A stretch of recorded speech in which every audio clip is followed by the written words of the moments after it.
Dita 27. Zgjedhja e drurit e vërteta kundër gënjeshtrës. Leximi i ditës. Jeremia kapitulli 27. Vargu kyç.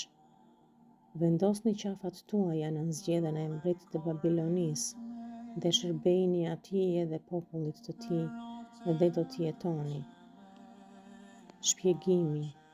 Në këtë kapitull Zoti i jep Jeremis një urdhër shumë simbolik, të vendosë një zgjedhje druri mbi qafë. Kjo zgjedhje përfaqësonte një mesazh të qartë. Populli duhet të nënshtrohet ndaj Babilonisë.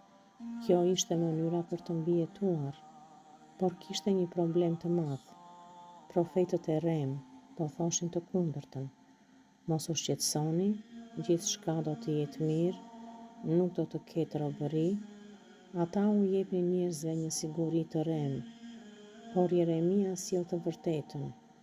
Ndonjëherë rruga e shpëtimit nuk është ajo që duam, por ajo që Zoti ka vendosur. Mesazhi është shumë i fortë. Më mirë një e vërtetë e vështirë, sesa një gënjeshtër që duket e bukur.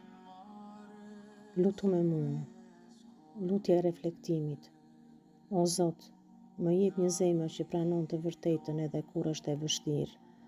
Më ruaj nga mashtrimet dhe nga zërat që më largojnë nga rruga jote. Më jep përullësi të pranoj vullnetin tënd dhe besim për ta ndjekur atë. Edhe kur nuk e kuptoj, më ndihmo të besoj se ti di më mirë. Në emër të Jezus Krishtit.